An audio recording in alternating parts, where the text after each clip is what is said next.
Hello and welcome to Royals TV, where today we have the technical director of the Albion Royals, Steve Firth. Good evening, Steve. How are you doing? Very well, Sam. How are you doing? That's good to hear, and I'm doing very well, thank you. So this is going to be the first of a many series of interviews in our pre-season series, and we're going to start by asking about how you got involved in football in the first place. What is your background? So I grew up in the north of England. I was playing as a youth player with Huddersfield Town. I ended up working with Huddersfield and their youth academy system at the end of that, and also went to Huddersfield University and did a degree in sports science, child psychology. So that was kind of my background, and then got the opportunity to move over here in around 2000 and play a little bit. And I was also doing some camps and kind of stayed around and loved the US and kind of really got involved in it. Ended up moving to Texas. Was working at Baylor University for a little while as an assistant coach, and then got introduced to where I am currently about 15 years ago, and made the move down to Houston and kind of been here ever since. Well, so you've basically had quite a good sporting pedigree as a youngster. And like you said, you moved to the US quite some time ago, and you've been involved in various coaching opportunities. And where did this start? It really first started while I was still playing a little bit. My uncle was a coach. And he moved out of being a chef and decided he wanted to be a coach, and so he started up some little soccer schools, and I kind of really got involved with him and just helping him out, and kind of found a little niche of what I enjoyed doing and relating to coaching and playing. And so when I finished playing, as I went back in, I was at Huddersfield. I kind of went back into their academy and just said, look, I'm not playing. I'd love to get involved in the coaching side and learn. And there just happened to be a job available, and I kind of just ran with it from there. And it's all I've kind of ever really done, to be honest. Yeah, that's quite interesting to hear. And like you say, you are now the technical director of Albion Royals. So how did your journey make you end up becoming the Royals technical director? Obviously, the AHFC Royals are linked through Albion Hurricanes as well, which is a youth club here in Houston. And so I really kind of built my development through Albion Hurricanes. Was here, worked as a player development director, worked as a boys director, and built into the technical director here on the youth side.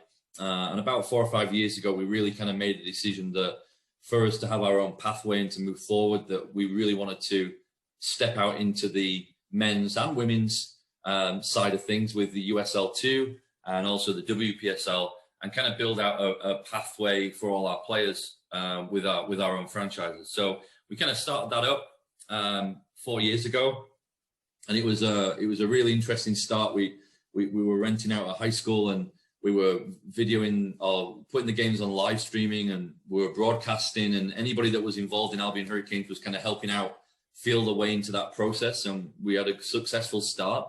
But now, as this becomes a more serious and there's more future to what we're doing, we need obviously to move in that direction and have full-time staff working on the Royal side. So that's kind of how the transitions happened, and how now I'll be ending up working full-time with the Royals.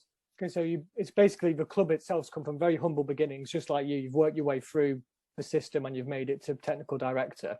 So basically, we've also want to touch on about the academy that's brewing for the club, if that's a potential development to see in the coming years.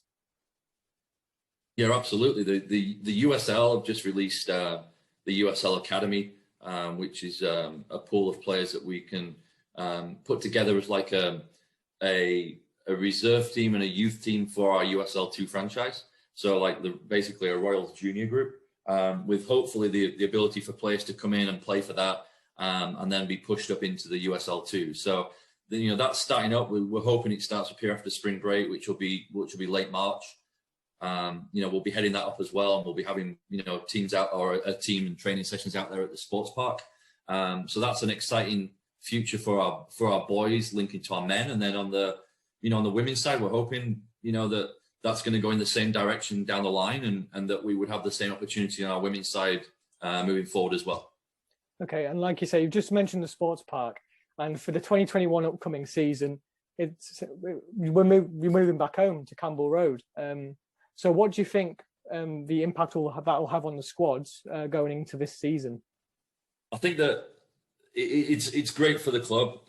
It's great for the Royals to have a home. You know, we've been, as I said, we've been renting out facilities in high schools for the last couple of years, and they've been great, and they've been very good facilities and really helpful to us. But just being able to be back home in our own environment is great.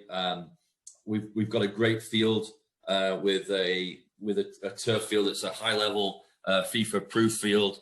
We're building some bleachers around that to make that work. We want to create a little environment, you know, within that field. And a lot of the players are training at that field every day through our youth system. And we want to make that a venue. And so to bring the whole thing back home to Campbell Road, which is kind of where Albion Hurricanes started, and now the Royals can step into those shoes and be part of that, you know, facility, and that location is great. We're really excited about it. Well, it certainly sounds like it's an exciting time to be a Royal. And reaching out to those Royals fans out there, what do you think moving back to Campbell Road will do for the fan base and attracting new people to come and watch the Royals play men? Yeah, in the UPS? Absolutely. I think that's one of the biggest things that we want to look at now, you know, is we really want to create something where this club is for the community.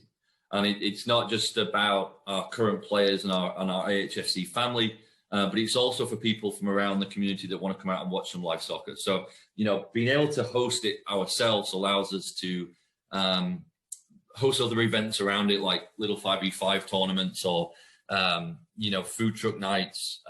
You know, we're hopefully, because it's a private location, you know, games will be able to serve alcohol as well. So, you know, maybe put some live music on. So we've got a lot of options with our own facility of what we can and cannot do. So we're really hoping that, you know, we really want to get around and build a little bit of a fan base and have some people come out to every game.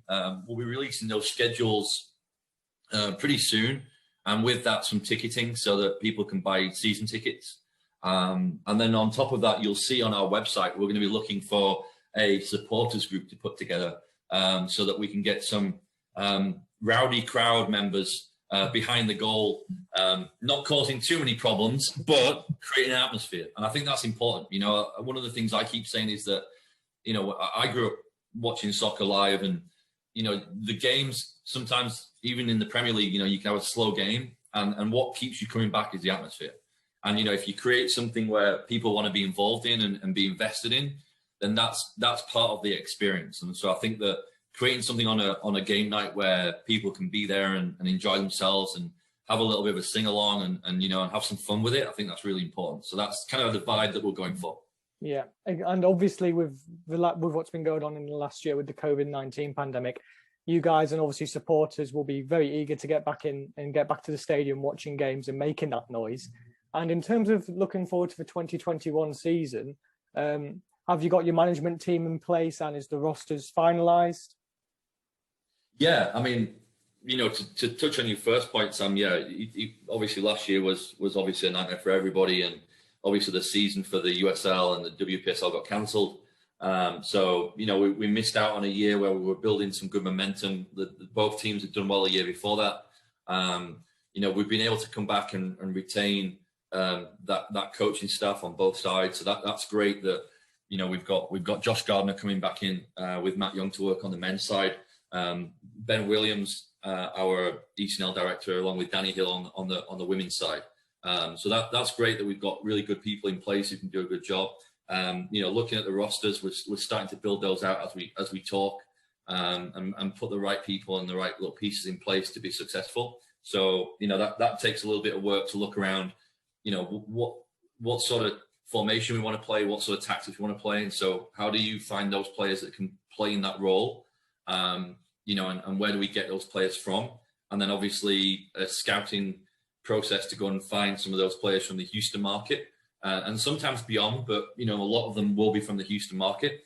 And then also, how do we incorporate our current AHFC players in there, our youth players, to show that, you know, there is a pathway for them to step up into the next level and challenge them within that. So it's a real mixture of different sorts of players from different backgrounds. But a lot of these players are returning players that have played for us before. A lot of these players are collegiate players that have played for Albion Hurricanes and gone on to play college soccer. And then there's quite a few players that will be our current juniors and seniors that are good enough to step up and take the challenge. So exciting times for everybody. Yeah, it'll be good to see some of these young roles trying to really stake a claim and push for them first team places, that's for sure. And just to sum up today, what I'd like to ask you is, what is your goals for the men's team in the USL2 for the upcoming season, and the women's team in the UPSL, considering it's been a long time since they've had competitive action? It's a WPSL on the women's side, just so we get that right. On the men's side, the first couple of years was about getting your feet set, not losing too many games, competing, being at the right level, starting to understand how that works. And I think we did that. And I think we were excited to play the third year. And obviously COVID came along and kind of stopped that. So for the men's side, it's about moving forward now and hopefully finishing high up in the league. That's the plan now, is putting the right team out there at the right level that can compete, and finish high up in the bracket, and hopefully make playoffs. And then on top of that, for the long-term plan for that group is how do we move forward to keep developing those players and pushing players through that pathway, and moving some of those players into higher levels of play. We've had one in the past that played was in the first year, Killian Colombier, who obviously is right now at Aldershot Town, but had moved on to Swope Park Rangers and a few other places. So I think that's kind of like the process that we want to keep going down for the women's side, for the men's side. And on the women's side, we want to make sure that we've got such a good structure with our ECNL group on the women's side at a high level, and a lot of very good collegiate players, that we want to give them the opportunity to come back and play at the highest level possible. The women's team did well in the last season that they played, and they made the playoffs. So we're kind of expecting, them to go and do the same again. We'd like to see them progress a little bit further in that this year. But then at the same time, again, that offers for our juniors and seniors, it's a good platform for them to train and play with higher level players before they go to college. And for our college players, it's good for them to come back in. And again, we've had quite a few of those players that have gone on, that have played for the Royals, that have gone on to play for, the Dash with Cammy Privet, a couple of people that have gone on and played abroad as well. So that's definitely, an option for them. And that's kind of the whole process we're looking at. Not only do we want to compete on the field, we also want to make sure that we're showing development and player pathways for people through it.